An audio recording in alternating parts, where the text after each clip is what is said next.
আসসালামু আলাইকুম। নির্বাচন নিয়ে নানান ধরনের বিশ্লেষণ হচ্ছে, খুবই স্বাভাবিক। কিন্তু যাদেরকে আমরা বুদ্ধিজীবী হিসেবে মনে করি এই সমাজ, এই রাষ্ট্রের, যাদেরকে আমরা অনেক ভালো বিশ্লেষক হিসেবে মনে করি, তাদেরকেও আমরা দেখছি যে পার্শিয়ালি কথা বলছেন। পুরো ভোটের চিত্রটি তারা সামনে নিয়ে আসতে যেন বেশ খানিকটা সংকোচ বোধ করছেন। কিন্তু আমার মনে হয় এই যে নির্বাচনটি একটা কথিত নির্দলীয় নিরপেক্ষ সরকারের অধীনে যে নির্বাচন, সেই নির্বাচনকেও আমরা কোনোভাবেই একটা আদর্শ নির্বাচন হিসেবে অভিহিত করতে পারছি না, বরং একটা বিতর্কিত নির্বাচনের জন্য যা যা অনুষঙ্গের প্রয়োজন, যা যা বিতর্কিত ঘটনার প্রয়োজন, তার প্রায় সবই ছিল। বরঞ্চ যেই আওয়ামী লীগকে অনেক বড় বড় তকমা দেওয়া হয়, বড় বড় কলঙ্কের জায়গায় তাদেরকে চিহ্নিত করা হয়, এবং তার বাস্তবতাও রয়েছে অবশ্যই, তার চেয়েও জঘন্যতম ঘটনা এই নির্বাচনে ঘটেছে। এবং এই নির্বাচনের মধ্য দিয়ে আমার মনে হয় লাভের লাভটি সেই আওয়ামী লীগেরই হয়েছে, যে দলটি নির্বাচনী মাঠের বাইরে এবং যথেষ্ট কোণঠাসা অবস্থায় রয়েছে। আখেরে তাদেরই লাভ হয়েছে। কেমন লাভ হয়েছে আমি সে বিষয়ে আসছি। যেটি বলছিলাম যে এই নির্বাচনে সব ধরনের অপ্রীতিকর ঘটনা ছিল, অনাকাঙ্ক্ষিত ঘটনা ছিল। তবে নির্বাচনকে ঘিরে সবচেয়ে বড় যে আশঙ্কার জায়গা ছিল যে তুমুল মাত্রায় সহিংসতা ঘটবে, অবশ্যই সেটি হয়নি। এটি চরম বাস্তবতা, এটি সত্য কথা। কি কি ছিল এইসব নির্বাচনে, আমরা এই নির্বাচনের অনুষঙ্গ হিসেবে বিতর্কিত করতে? যেমন ভোটের সিল চুরির ঘটনা, ব্যালট পেপার সংকটের ঘটনা, অন্যান্য অনেক কিছুর ঘটলেও অন্যান্য নির্বাচনে ব্যালট সংকটের বিষয়টি তো আর সব নির্বাচনে দেখা যায় না, এটি মোটামুটি বিরল। যশোরের পৌর এলাকার বেল রোড সরকারি প্রাথমিক বিদ্যালয়ে এমন ঘটনা ঘটেছে।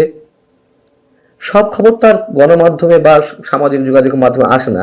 যাই হোক, আমি উদাহরণ হিসেবে বলছি, সিল চুরির ঘটনা ঘটেছে, ব্যালট সংকটের ঘটনা ঘটেছে, ভোটাররা ভোট দিতে না পেরে ক্ষুব্ধ হয়ে ফিরে গেছেন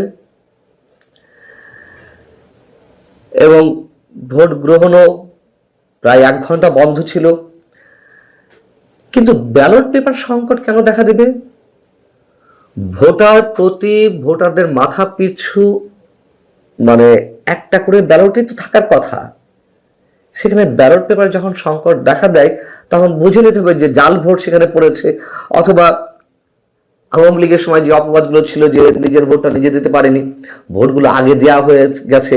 এবং সেই ধরনের কথা তো শুধু যশোরের এই বেল রোড সরকারি প্রাথমিক বিদ্যালয়ের ক্ষেত্রেই নয়। আমরা 12 তারিখ নির্বাচনের দিন সকাল থেকেই তো এই ধরনের ঘটনা সম্পর্কে আমরা সচিত্র প্রতিবেদনও দেখছিলাম, নানান ধরনের ঘটনাও জানছিলাম। অনেকে তো টেলিভিশন ক্যামেরার সামনে এসে তারা তাদের ক্ষুব্ধতার কথা জানালেন যে নিজের ভোটটা কেন নিজে দিতে পারলেন না, তার ভোট কেন আগে দেয়া হয়ে গেছে। গণহারে সিল মারা ঘটনা ঘটেছে কুমিল্লা, ময়মনসিংহ সহ বিভিন্ন জায়গায়। এবং যেমন কিশোরগঞ্জে ভোট কক্ষে পোলিং কর্মকর্তার নির্বাচনের ব্যালট পেপার আগেই ছেড়ে রেখেছেন, সেই ঘটনা ধরা পড়েছে টেলিভিশনের ক্যামেরায়, তাকে আটক করা হয়েছে। এই ধরনের ঘটনা ঘটেছে ঠাকুরগাঁওয়ে কোন একটি কেন্দ্রে বা কোথাও কোথাও 70% বেশি ভোট পড়েছে। 70% কেন, তার চেয়ে বেশি আরো ভোট পড়তে পারে, এমন ঘটনা আমাদের জানা লাগতে পারে। এখনো পর্যন্ত এটি সর্বোচ্চ জানা গেছে। কিভাবে হয় আওয়ামী লীগ ছাড়া একটি নির্বাচনে 70% ভোট? এটা মিরাকল বলবো নাকি অ্যাক্সিডেন্ট বলবো নাকি কাকতালীয় বলবো নাকি জালিয়াতি বলবো, এই মুহূর্তে ঠিক বলতে পারছি না। ব্যালট বাক্স ছিনতাইয়ের ঘটনা ঘটেছে, জাল ভোটের কথা তো বললামই, অসংখ্য জায়গায় জাল ভোট পড়েছে। ভোট দিতে না পেরে মানুষ ফিরে ফিরে যেমন যাচ্ছেন, আবার মানুষজনকে টাকা দিয়ে কেনার চেষ্টা করা হয়েছে। এবং এই বিষয় তো আগের দিন রাত থেকেই শুরু হয়েছে, আমরা যদি সবাই জানি, এবং যেদিকে লাইলাতুল ইলেকশন হিসেবে অভিহিত করা হচ্ছে। এবং এই যে সো কল্ড ঐতিহাসিক নির্বাচন, সেই নির্বাচনে নিঃসন্দেহে একটি ভালো দিক সংযোজিত হয়েছিল, যদিও সেই ভালো দিকের মর্ম কতটুকু রাখা গেছে তা নিয়ে এর মধ্যে প্রশ্ন উঠেছে। পোস্টাল ব্যালট পেপারের আয়োজন ছিল, সেই পোস্টাল ব্যালট পেপার নিয়ে নানান ধরনের কাহিনী ঘটেছে বিদেশে দেশে। 1 মাস আগে থেকে পোস্টাল ব্যালট পেপারগুলো দেশের মধ্যে বিভিন্ন রিটার্নিং কর্মকর্তার কাছে বা জেলা প্রশাসকের কাছে পৌঁছে দেওয়া হয়েছিল। সেই পোস্টাল ব্যালট পেপারগুলো আসলে কি করা হয়েছে, কতজন হাতে পেয়েছে, অথবা গণভোটের যে ব্যালট পেপারগুলো আগে থেকে গেছে সেইগুলো নিয়ে কোন ধরনের চর্চা করা হয়েছে তা তো এখনো পর্যন্ত নিঃসন্দেহে অনেক ধরনের সন্দেহের মধ্যে রয়েছে। এখন প্রশ্ন হচ্ছে যে বড় ধরনের সহিংসতা কেন ঘটলো না? অবশ্যই এদিক থেকে নির্বাচনকে বড় ধরনের যে সহিংসতা ঘটেনি তার জন্য অবশ্যই কৃতিত্ব প্রশাসনকে দেওয়া যেতেই পারে। যেহেতু সেনাবাহিনী মাঠে ছিল, তৎপর ছিল, সকাল থেকে সেনাবাহিনী বেশ তৎপর ছিল, এই কারণে সহিংসতার বড় কোনো ঘটনা আমরা দেখতে পাইনি। অবশ্যই সাধুবাদ জানাই।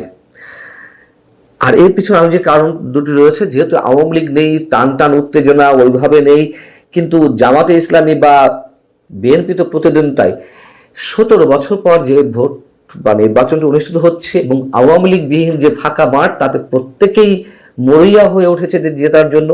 সেই মরিয়া হয়ে ওঠার এক ধরনের চেষ্টা আমরা ভোটের আগের দিন রাতেই দেখলাম, যেটি বললাম যে সকালেই সেনাবাহিনী বেশ তৎপর হয়ে উঠেছিল বিধায় বড় ধরনের সহিংসতা ঘটেনি। এবং এই সব জায়গা থেকেই বিএনপি জামাতে ইসলামী দুই দলই বেশ সতর্ক অবস্থানে ছিল যে তারা বিশেষ করে বিশেষ একটি শক্তি নানান ধরনের ম্যানিপুলেশন অথবা ম্যাটিকুলাস ডিজাইনের মাধ্যমে তারা তাদের আসনগুলো যতগুলো বেশি পাওয়া যায় সেই চেষ্টা এখনো তাদের থাকলেও সরাসরি সহিংসতার মধ্যে যায়নি যাতে নির্বাচনটি পণ্ড না হয়। যদিও শোনা যাচ্ছিল যে এমন কিছু ঘটনার মাধ্যমে কেউ কেউ নির্বাচন বয়কট করতে পারে, হয়তো শেষমেশ তারা তাদের হিসাব পাল্টে ফেলেছে যে কি হতে পারে নির্বাচন থেকে বয়কট করলে তাদের জন্য কতটুকু উপকার হতে পারে। এবং কয়েকজন বিশ্লেষকের কথা বলছিলাম যে তারা এই নির্বাচনকে মোটামুটি বিতর্কহীন হিসেবে একটি নির্বাচন হিসেবে অভিহিত করার চেষ্টা করছেন। কষ্ট হয় যে সারা রাত ধরে যা ঘটলো নির্বাচনের আগের রাতে সন্ধ্যা থেকে যা ঘটে গেল, আওয়ামী লীগ সরকার তো দলীয় সরকার ছিল, তাই না? আমি তাদের বিষয়টিকে নিশ্চয়ই জায়েজ করার চেষ্টা করছি না। ভোটের রাজনীতি আওয়ামী লীগ শেষ করেছে, এটি বাস্তবতা। কিন্তু সে দলীয় সরকারের অধীনে সেই দল তো ম্যানিপুলেট করার চেষ্টা করবেই। একটা কথিত নির্দলীয় নিরপেক্ষ সরকারের অধীনে কেন এমন ঘটনা ঘটবে যে আগের রাত থেকেই ভোটাভুটি শুরু হয়ে যাবে? সেই ঘটনাটি এই নির্বাচনে ঘটলো ডক্টর ইউনূস সরকারের অধীনে। এবং বলছিলাম যে আওয়ামী লীগের লাভটাই হয়েছে বেশি এই নির্বাচনে। তার কারণ আওয়ামী লীগের সবচেয়ে বড় অপবাদ তো ছিল দিনের ভোট রাতে হওয়াতে। 2018 সালে 2024-এ যে আমিরামি নির্বাচন হয়েছে তার চেয়েও বেশি কলঙ্কিত ছিল ওই ভোটটি, ওই নির্বাচনটি। এবং ওই নির্বাচনের মধ্য দিয়েই আওয়ামী লীগের রাজনৈতিক কফিনে মোটামুটি অনেকগুলোই পেক ঠোকা হয়ে গেছে, তারা নিজেরাই ঠুকেছে। যাই হোক, এখন তো আর বেশ বড় গলায় কেউ বলতে পারবে না যে দিনের ভোট রাতে শুধুমাত্র আওয়ামী লীগ সরকারের সময় হয়েছে। নোবেল বিজয়ী অধ্যাপক ডক্টর মোহাম্মদ ইউনূস সরকারের সময় যে দিনের ভোট রাতে হতে পারে তার নমুনা আমরা দেখলাম।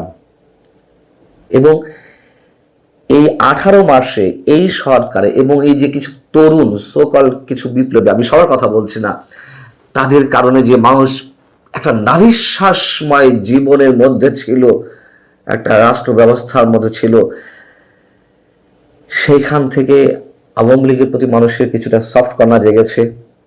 এবং এই নির্বাচনের মধ্য দিয়ে আওয়ামী লীগ মানুষের সফট কর্নারটা আরো বেশি অর্জন করবে যে না, তাহলে আওয়ামী লীগের দোষটা কোথায় ছিল। এবং এই ভোট নিঃসন্দেহে নিরুত্তাপ ছিল, কোনো উত্তেজনা ছিল না। তবে কে কতটা নিজেদের দখলে নিতে পারে সেই সব বিষয়ই তাদের মাথাতে ছিল, যারা প্রতিদ্বন্দ্বী রাজনৈতিক দল অন্তত এই মুহূর্তে যারা মাঠে রয়েছে। এবং সবচেয়ে বড় অবাক করার বিষয়, রাতে যে ঘটনাগুলো ঘটলো আমরা দেশের গণমাধ্যমগুলোতে দুই একটি ছাড়া, একেবারে দুই একটি ছাড়া আর কোনো গণমাধ্যমে তেমন কোনো কিছুই দেখলাম না। এবং ওই দুই একটি তো হাতে গোনা দুই একটি রিপোর্ট। কি আশ্চর্য বিষয়। ভালো থাকুন সবাই। আল্লাহ হাফেজ।